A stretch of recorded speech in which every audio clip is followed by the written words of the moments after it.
আজকে তোমাদের সেমি গভর্নমেন্টের কাট অফ কী যাবে সেটা নিয়ে আলোচনা করব। তোমরা জানছো এই বছর অন্যান্য বছরের মতন নয়, সম্পূর্ণ একটা অন্য বছর। এবার অনেকগুলো গণ্ডগোল দেখা দিয়েছে যে এখনও পর্যন্ত ছাত্ররা জানে না সরকারি মেডিকেল কলেজে কী কাট অফ যাবে।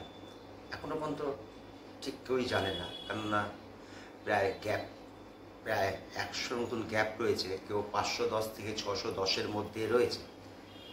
এরকম একটা পরিস্থিতি তৈরি হয়েছে। দেখো, সেমি গভর্নমেন্ট তখনই মানুষ নিতে যায় বা কোনো ছাত্র নিতে যায় যখন সরকারিতে পায় না। সরকারি যেখানটা শেষ হবে সেখান থেকে সেমি গভর্নমেন্ট শুরু হবে, মেডিকেলই হোক বা ডেন্টালেই হোক। এই হলো ব্যাপারটা আসছে। এবছর কিন্তু আমাদের ছাত্র সমাজ এবং শিক্ষকও সমাজ মত দুরকম দেখা যাচ্ছে। বেশিরভাগ ছাত্র বা শিক্ষকই রয়েছে 510, 15, 20-র মধ্যে, আবার অনেকেই আছে প্রায় 600, 580, 90-তেও আছে এবং 610 পর্যন্তও আছে। এই পরিস্থিতিতে সরকারি যেখানে ঠিক নেই, তখন প্রাইভেটগুলো কি করে কাট অফটা বলা যাবে?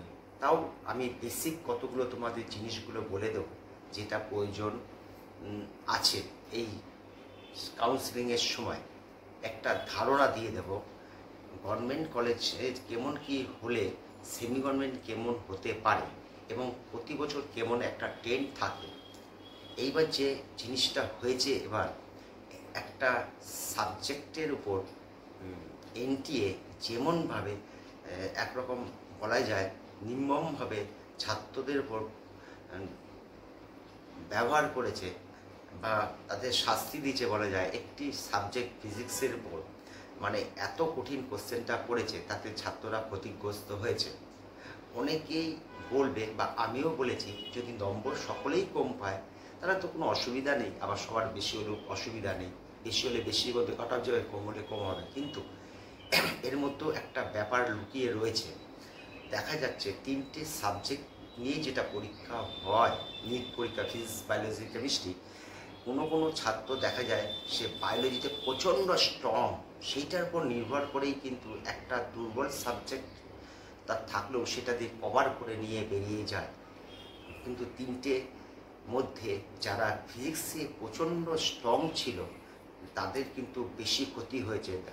এক্সাম্পল হিসাবে বোঝাচ্ছি, ধরো একটা ছেলে খুবই ভালো ফিজিক্সে, সে 170-এর মতন মক টেস্টে পাচ্ছিল, সেই 170 সঙ্গে নিয়ে তার হয়তো 650 হচ্ছিল, কিন্তু পরীক্ষা হলে গিয়ে দেখছে তার 100-র বেশি হবে না, প্রায় 70 নম্বর কম।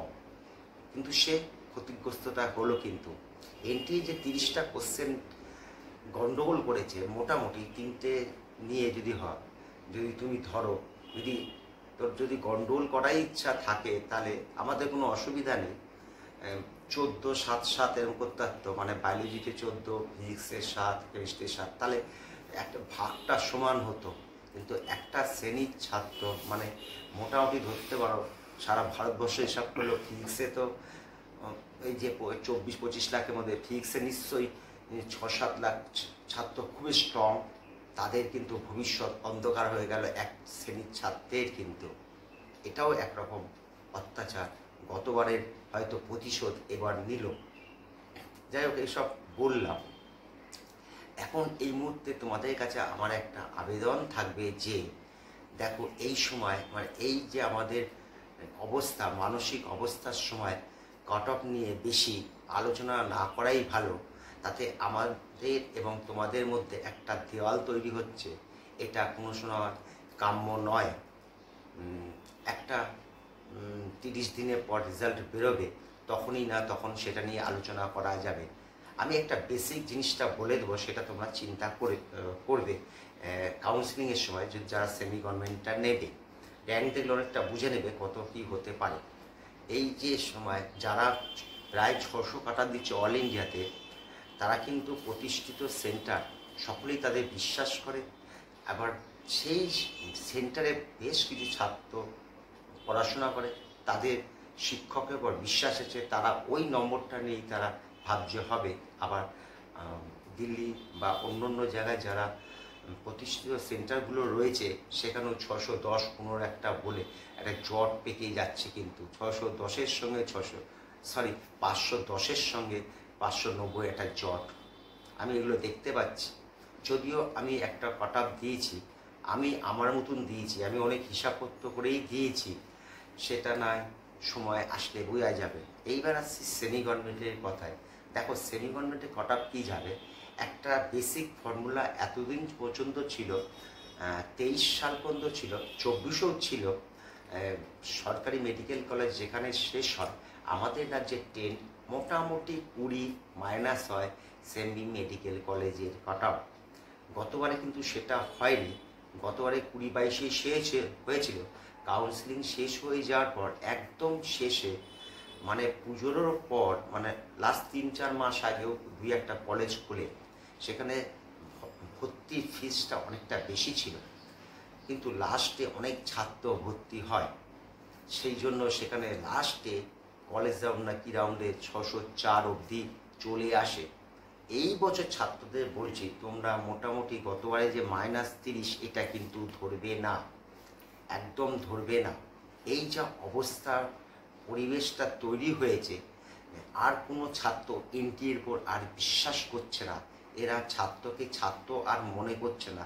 যারা 2-4বার ড্রপ দিচ্ছে তারা আর ভয় পেয়ে যাচ্ছে, পরের বছর 26 সালে পরীক্ষা দেবো, আবার যদি একটা কিছু করে তাহলে আমরা ক্ষতিগ্রস্ত হব। এবার কিন্তু ভর্তির একটা মরিয়া চেষ্টা হবে। তাছাড়াও একটা টাকার একটা ব্যাপার আছে, লাস্টে যেসব কলেজগুলো ওপেন হয়েছিল সেসব কলেজের রেট একটু বেশি ছিল।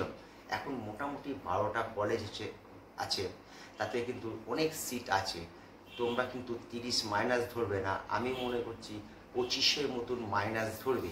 আর এখন যদি বলি 480, 470, 450 এরকম যাবে, আমার এই কাজটা এটা যাবে, এইটা এই সময় বলার সময় আসেনি। কেননা সরকারি কলেজেই শিক্ষক সমাজ সম্পূর্ণ বিভক্ত, তাদের ভাগ, তাদের পার্থক্য এখন হয়ে গেছে 80-90। সরকারি মেডিকেল কলেজ কোথায় 500 শেষ হবে না 540 শেষ হবে, 580-তে শেষ হবে, কেউ জানে না। তারপরে সেমি গভর্নমেন্টে আসছে। এই নম্বরে চক্করে পড়ো না। মোটামুটি সরকারি গভর্নমেন্ট মেডিকেল কলেজে ইউআরদের সম্ভবত 43,000 যাবে, আর এদের প্রায় এই 45-46, তুমি 50-এর মধ্যে ধরো শেষ হয়ে যাবে। বি যদি নাও, তার সঙ্গে হয়তো 10-12 প্রাথমিকভাবে হিসাব না করে বলছি, ওই 50-60-60-এর 50-55 যদি তোমাদের আসে, ওটা সেমি গভর্নমেন্টের পাওয়া যেতে পারে। এর মধ্যেও অনেকগুলো ব্যাপার আছে, সেগুলো সময় আসলে আমি বলে দেবো। এখনও এত তাড়াতাড়ি হয়নি, কারণ রেজাল্ট বেরোনোর পর প্রায় মোটামুটি 20 দিন পর কাউন্সিলিংটা শুরু হয়। কাউন্সিলিংটা মানে মোটামুটি তুমি এখনও 50 দিন আছে, আরও হিসাব করতে হবে।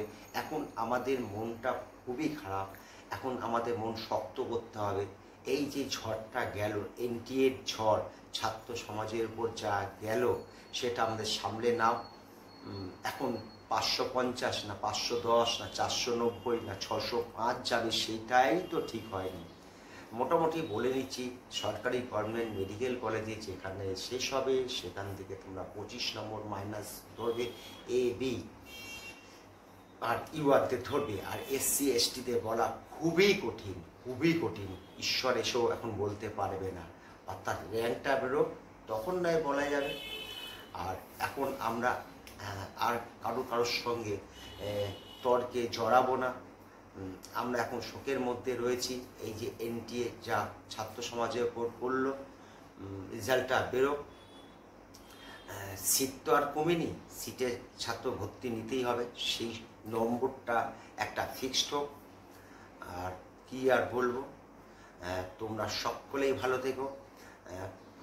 ভিডিওটা যদি ভালো লাগে তাহলে লাইকটা দিও।